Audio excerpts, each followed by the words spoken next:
Thank you very much. Very well said, Shankar. So I think we have had our say. We are all open to any questions or comments from anyone on the floor.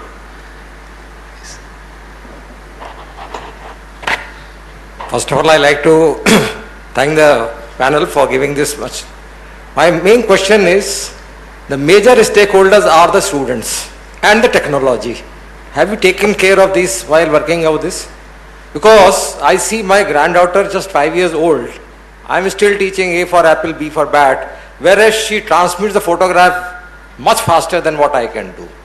She can download the games much faster than what the youngsters can do, and still we are teaching her A for apple. Now the apple has changed a little bit. Earlier what I have seen the apple, it is the same. Where are we?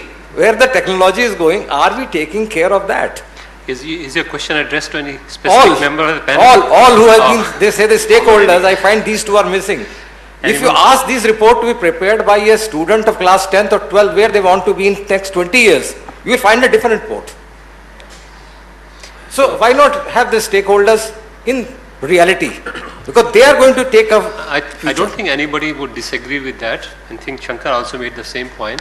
The stakeholders have to be very much part of the systems and processes that are engaged in quality, assuring quality, whether it is ranking, whether it is accreditation, they have to be deeply involved. I think we totally agree with that. I don't think there is anybody on the panel who will disagree. I want to say something here. Your assumption or presumption that the stakeholder is not involved is not right.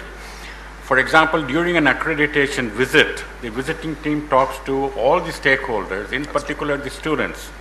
If you look at the outcomes of what we expect, the program outcomes, and there is something else, the program education, PEOs, they take into consideration, we are looking at what the student is expected to do at the time of graduation and beyond.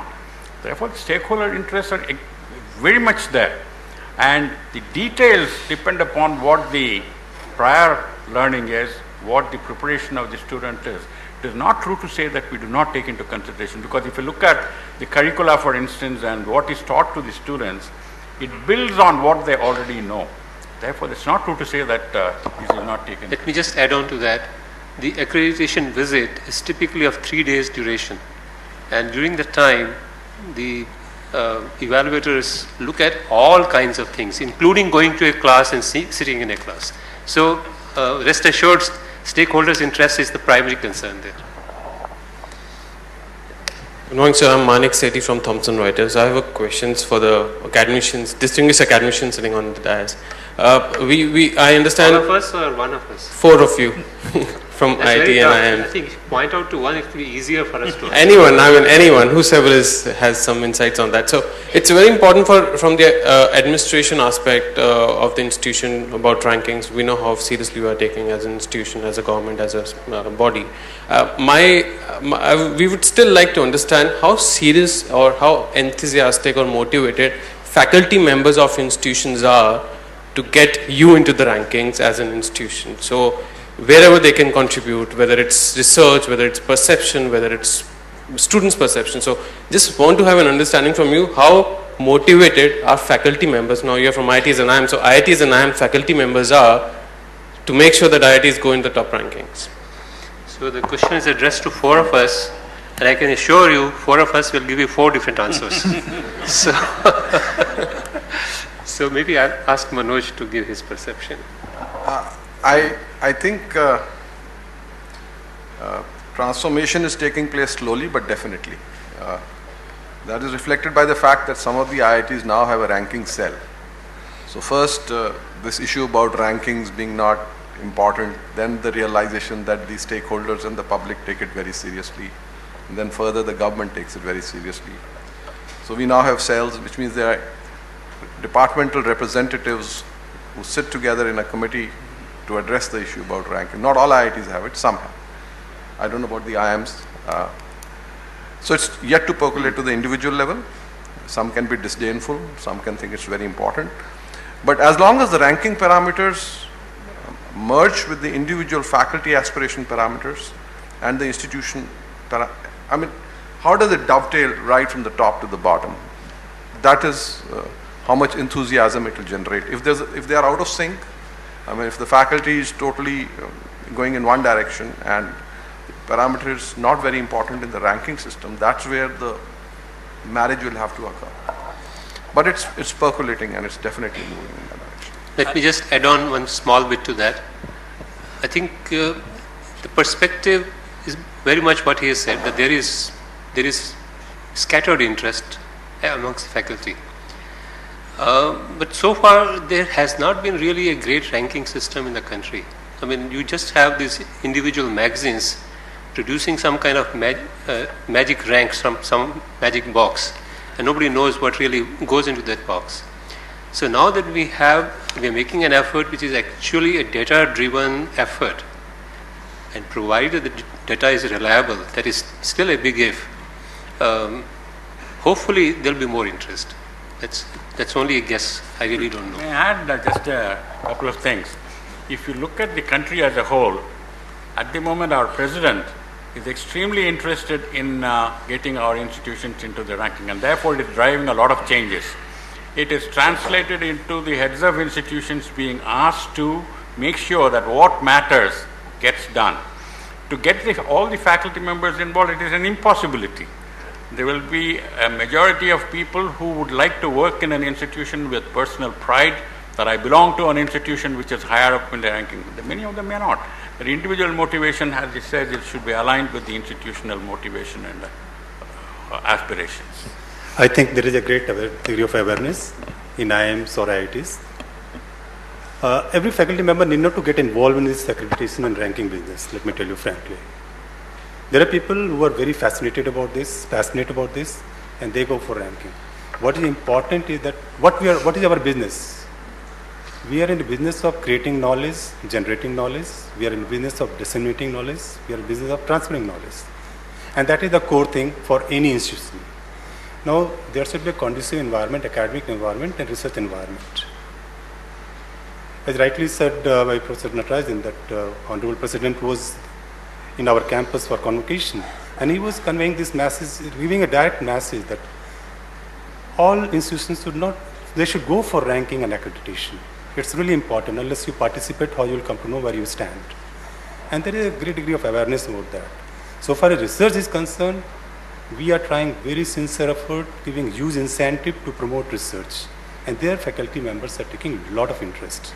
And that's why you'll find that in the last couple of years, large number of research papers have come. So that's a very good sign. Thank you. Is there any more question? Oh, there is one there. I think the opportunity, and again, there's a little bit of a comment and seek your thoughts on that, but I see opportunity for India to leapfrog. And when I say leapfrog, I think the way, while you said that, some of the comment was that the student knows on mobile very easily at very early age and then what is taught. But I think more importantly, if our goal is to produce students as output, maybe for job purpose or research purpose, etc., even that dynamics of what is required today and tomorrow, it's changing so fast. So if you look at this assessment approach, one approach could be what capabilities are we creating, and not only for India, because India also is being viewed as a young workforce which will serve the whole world. So if you look at assessment which can produce capabilities, and that capability creation would, somebody you can do X, Y, Z, the way engineers today are supposed to do work, MBAs are supposed to do, what value that would create. I think it's an opportunity to not just copy some of the worldwide institutions' assessment system, but something India can do very unique to address that pragmatic approach of if we create outstanding students, and that assessment could be very different than even the best of the best worldwide, because I've traveled all over and I don't think they got it right yet. I mean, the gap between industry and academia is not only in India, it's there. I would name top 10 universities in the world. Same problem exists. So, my question, don't you think India right now we have an opportunity to leapfrog and design an assessment which is creating capabilities so that the students can be even better than existing professionals, which corporates are trying to retrain. I mean, I was an internal vice chancellor, call it, in IBM's academy of Asia Pacific with 40,000 IT specialists, and my role was to lift their game with some of the technologies like mobile and social and analytics and clouds and big data, etc., which I don't think is that hard for our students entering into 4-year engineering or 2-year MBA. They can come out in that time and completely disrupt that capability, and I'm sure world over the employers would say, hang on, I'd rather take it at 1/3 the cost or 1/2 the cost. So I like to dream at least that capability exists at a root level or at the base level. But if thought leaders like you can create that assessment, so that, because without that faculty and without that college assessment and capability creation, I don't think this raw talent can be, created, which can take advantage of this massive change which is taking place, which is very rapid. So, we understand your thoughts on that. We understand the sentiment that you have mentioned, but I'm not quite clear we understand the question behind it. The question behind that is that while everybody says our Indian system is not producing high quality output, or they are low level, or, I'm sure I agree with that, the ranking at a worldwide level is, so all that given, those are realities. But at the same time, I see an opportunity to address that, change that, and put India well ahead of worldwide institutions. So any thoughts on that? Yeah, we agree with you. We absolutely agree with you. I think one is we can agree with you, but then that's a very general kind of statement. The question is, can we do something towards that? I would like to reposition the question, can accreditation and ranking be used as good tools to achieving that? That's the only way the question will be relevant to this panel, right? So I would like to think, yes, very important, because right. Ranking can be addressed to many of us who are sitting here strongly believe that there is a possibility, and we all have to, but the effort has to be a massive effort, not only of the people sitting on the panel or people involved in NBA or people involved in the ranking work, but the whole of educational fraternity has to work together for that. And that requires some leadership. I think that's where the challenge is. We need to create leaders who will provide that kind of inspiration to each and every one of the stakeholders in the system to really do all that is required. Because it's a multi-dimensional effort. It's a huge effort. Yeah, no, I totally agree. And fortunately, so we can only do. I would only say that we can only do so much through systems like accreditation and ranking. The rest of the system has to join in as well, with honest intention and with removing the regulations that are sometimes stifling. On the other hand, making sure that those regulations are not misused in any, freedom is not misused in any way. It's a big task, and it requires solid leadership. That's all I would like to say. Yeah, I think Shankar wants to add something. No, I just want to say how India is leading the climate change discussion in the world. India is clearly putting its foot down and saying this is how it will be in the future. We have to have our say. I think maybe the time has come for us to start thinking of it, saying if we have the world's largest workforce in the future, we also have to sort of tell the world that the standards have to be different. We can't necessarily look at a developed country standard, and I think Chairman said it beautifully, and that sort of leadership, and I think its leadership is not one person, the entire system has to start working. But I think the India future has to be defined by India, not necessarily. It can be influenced and can be networked with the world, but it cannot be the same. And in some ways, I think you echoed that sentiment, but he's right, and we got to push for it. And maybe the government also, from a regulator, has to go into a motivator or an enhancer, not necessarily play as a wall, but actually help leapfrog. Thank you. That is well said. I think we'll have time for one, maybe two more questions, but brief ones. All right, lady first. Okay, sure. Oh, you're closing this, right? We'll need to. You can take one more question, but after that. Okay, I'm sorry, only one more question. Hi, my name is Bhumika, and while Manoj was talking, and I happened to read Skill India, and I wanted to ask you that, India is focusing on Skill India, and what is it, are we doing anything about creating ranking or operationalizing the vocational training centers so that the people who apply for it have a certain amount of ranking? Are we doing anything about it? can we do anything about it, and how can we do something about it? Sorry, I didn't get, would you like? Yeah, there is a national qualification network. Right. What is it? NVQ. It is a alternative system of skill-based education and training, and there's going to be an equivalence or possibility of lateral movement from the academic stream to the vocational stream.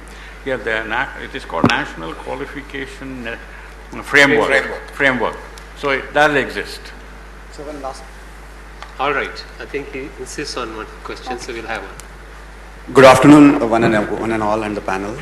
First of all, I would like to thank CII and AICT for arranging this excellent program. This has been an excellent learning for every one of us. And coming to this discussion and all, let me introduce myself. I am SB Kulkarni. I am coming from a remote place like Aurangabad, which is in Maharashtra, from a college institute like Chhatrapati Shahu College of Engineering. During this discussion, I have came across various aspects of accreditation and ranking. We are discussing many things about the institute like IITs, IIMs, and the Cream Institute of India. But we have to give a second thought to the institute. Those are also performing excellently besides all this Cream Institute. We need to have an infrastructure to help them to perform and to have an excellence achievement.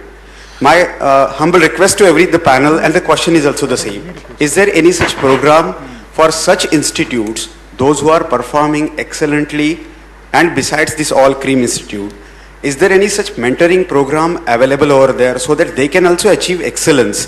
And we also are in need of this mentoring programs which is over there. Is there any such programs available over there? And can we have such adoption of any of IITs or maybe such Cream Institute over there possible over there? Thank you very much. Thank you. There are several networks in this country. For example, between the IITs and surrounding institutions, and it's a mandate given by the government that they have to mentor a number of institutions. Similarly, NITs and the neighboring institutions. And yesterday, if you had noticed, the CII gives awards to institutions on the basis of their industrial relationships. Those who have won the awards for 2 or 3 years in a row, they no longer can compete for the succeeding awards, but then they become mentors, and there are also awards for the best mentoring institution. Therefore, there's a network of things that is happening, and you really have to take the effort if you want to be the receiver of benefit. I think we are short of time. Maybe you can have individual discussions. We are really running short of time. I'm really sorry. Is it a very long question though? I mean, if I can have a minute, but not more. I think yeah. If you agree, we'll wind up the discussion now, because you probably have other agendas. Yeah, we have another keynote before lunch. Right. What about this? Those are the 7 publications that we have released. It's a gift from our side to you, to all the panelists. Okay. Yeah.